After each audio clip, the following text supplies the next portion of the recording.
Welcome, friends and collectors. In this edition of Diecast Emporium, we're going to be taking a look at two different modern Micro Machines sets that I found at a store local to me. A little bit of backstory here. Growing up, Micro Machines were probably my absolute favorite toy for the first couple years of my life. I just could not have enough of them. Luckily, I still have many of those with me today that I grew up with, but unfortunately, during a couple moves, a lot of them did get lost. Long story short, Micro Machines used to be really highly detailed, accurate replicas of vehicles of all kinds. In fact, many of them found their way onto adult collectors' train layouts because they were so accurate in scale. I picked these up to see how they shape up today. In today's iteration of Micro Machines, there will be two different sets. The one on your right is a yellow set, which features a motor grader, a roller or a compactor, and a bobcat or a compact track loader to be precise. The one on the left, the ones in kind of a teal color, have a concrete mixer, an excavator, and a front loader. So what we're going to do for the first part of this video, we'll go over the packaging, we will unbox them, and then I will give you my honest opinion on them and take a closer look at each and every one of these. So let's take a look at this one first. As you can see, the background is kind of nice. It has two of the pieces of heavy equipment in the background. However, note that that's a dump truck, and that appears to be a backhoe, so it doesn't match up with any of these. It says Micro Construction number 22. They label this as the land grader. They label this as the asphalt roller, which we all know is incorrect. And this as a skid steer loader, which is also technically incorrect because it has tracks, making it a compact track loader. On the back, you can see some of the other things that are in this set for youngsters, which looks kind of interesting. You have a construction site, a tower garage, and micro gas and dash, excuse me, while they have the other sets up here. So here's the set we're taking a look at. They also have micro track day. Looks like it has a McLaren and possibly some other high-end cars. Micro jet setters, same thing here, and British icons. So that's the box. Series number 6 and number 22, if that means anything. That's the yellow one. Quickly taking a look at the teal color one. They label the cement mixer as a cement mixer, so that's accurate. The front loader is actually, if you see on the bottom, it says excavator. So the excavator and the front loader should be swapped in the packaging. But, you know, hey, these are for kids for the most part. Who cares? We're nitpicking here. Background, again, has the same two pieces of equipment, except that this truck has, I believe it has a cement mixer on. It's kind of hard to tell. Might be the same. And on the back of this one, you can see number 12, construction, muscle cars, micro police chase, stunt pack, and ultimate exotics. For those wondering, I picked these up for less than $5 each, which I think is actually kind of high for these. But let's not waste any more time. Let's go ahead and crack these open and put them on the spin table and see what they're all about. Alright, we have the spin table out. I'm going to open these in the background here, guys. Crack these open, put them straight on the table. Looks like they are... yeah, they are clipped to the bottom by the help of twist ties, which we love. So unfortunately, I would have just liked to take them out and put them straight on the table. But what I'll do is I'll open both of these, and then off camera, I'll undo the ties to save us some time here. In the bottom of the box was this little poster, which shows a lot more than what was on the back of the box. It shows everything, and I guess they're Series 3. And if you look at the bottom, apparently they're trying to do what pretty much every other die-cast mass-produced 1/64 scale company is doing now, with rare, ultra-rare, treasure hunts, that kind of stuff. So I guess it makes it appealing to adult collectors who enjoy hunting those down and wasting endless amount of gas trying to find them. All right, moving on. Here is the yellow one, so let's open that again. See if there's any difference with the poster. There's the vehicles. And looks like these are still licensed by Hasbro, which is interesting, because I don't think the first round of Micro Machines was. I want to say it was Galab or one of those companies. I don't think they're around anymore. Alright, so this poster, take a look at this one, and yeah, it looks like this one is slightly different as well, with different vehicles on it. So, there you go, guys. That's the unboxing. Let's put each and every one of these through the ringer as we put them on the spin table, and let's take an honest look at them. Okay, after fighting with the twist ties for a considerable amount of time, we finally have them out. Let's take a look at the teal set first. And in that set, we'll take a look at the concrete mixer.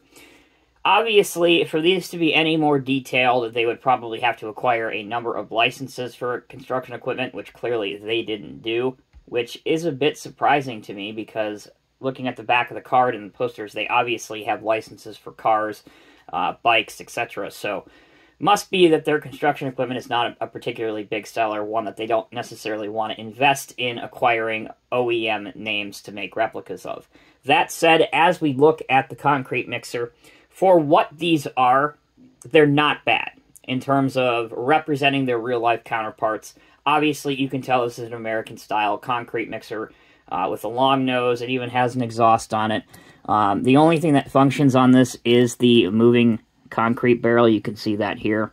But there's decent detail for as small as they are. You can see the chrome grille with lights. The interior is blacked out. If you allow me to look at this real quick, it just says MC Construction on the door. I'm implying that that's probably MicroMachines or Micro Construction, somewhere along there. But that's the concrete mixer. Moving along quickly, here is the front loader. And I don't want to beat a dead horse here, but for those that are maybe coming across this video for the first time because they searched MicroMachines on YouTube, and they're not necessarily a follower of me, as a adult, long-time collector of heavy equipment and construction equipment, I like to critique everything that's out there, not only for the collector market, but also for these companies too, because they do come across and watch these videos, and it is up to us to provide them with some constructive feedback. Now, whether or not they implement that constructive feedback is something entirely different. Now, the only thing that works on here, again, is the loader arm going up and down. The bucket has absolutely no functionality, but in terms of the casting, it's not bad. The wheels are probably a bit oversized, again, for the scale, but it's a decent little looking front loader. And the last of the trio for the teal set is the tracked excavator. The boom goes up and down, and the stick goes in and out. It doesn't rotate 360 degrees. In fact, the only rotating it will be doing is that on the spin table. But again, not a bad casting for maybe a youngster or even a micro machine collector that wants an example of a tracked hydraulic excavator. That's the teal set. Let's move on now to the yellow set. Okay, first up for the yellow set, we can see this Bobcat machine, which is a compact track loader or a small track loader. Basically, it is a skid steer loader with tracks on it. The only functionality on here is that the loader arms, once again, do go up and down. There is no bucket tilt movement.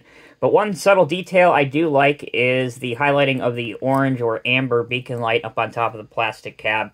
So that is cool to see. On the topic of plastic, everything on these are plastic. There is absolutely no die cast used in these whatsoever. But again, consider that these are mass-produced and consider what they're offered at for the MSRP price point.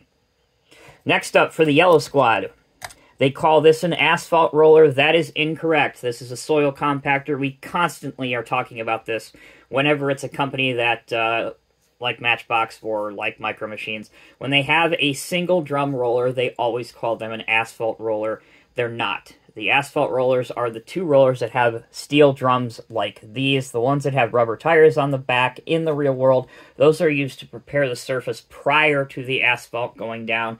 So that's why they are typically called compactors, and they are never referred to as asphalt rollers, at least not here in the United States. For the model, no functionality other than the drum actually does roll. In the real world, again, this machine would steer by the articulation joint located under the cab, so it would kind of pivot and swivel. But again, obviously, you're not going to get that in a micro machine. But for kids, not bad. Looks halfway decent. And our final one we'll take a look at. In my opinion, I think this is, of everything, the one that I think they did the best job of. This is a motor grader, another machine used in the process of building a road or leveling out the foundation for a building, and even in some parts of the world, plowing snow. They did a good job on this one. You know, they added the proper amount of wheels and axles. I've seen some that have like 2 axles on it, which is, you don't see that on motor graders ever. And the only bit of functionality on this one is that the blade can swivel, just like, I realize my fingers are in the way, so hopefully you're seeing that. The blade can swivel and move. Another articulated machine, so again, this would steer across the pivot point, but also the front axle is steerable too on the real ones. Okay, before we close out the video, I wanted to throw these quickly up here on the spin table. These were MicroMachines, again, released earlier, construction ones. We have a dump truck here. This is what passes to be a bulldozer. And then we have a backhoe. The backhoe is by far the most functional, with a working loader arm and a working backhoe portion. So all in all, these aren't bad. Again, for a youngster who you're trying to get into the interest of collecting, or, you know, you're an adult and you grew up with MicroMachines. I will tell you with 100% honesty, these do not even come close to holding a candle to what the older MicroMachines were in terms of the level of detail and functionality. That said, they are priced affordable enough, and if you are looking for very inexpensive ulteriors to N-scale models for your N-scale layout, they can also be, they could also pass for that as well. I'm Tommy with Diecast Emporium. You've heard my thoughts. I'm interested in hearing yours. Thank you so much for watching. Until next time, take care, be safe, be well. I'll see you in the next review.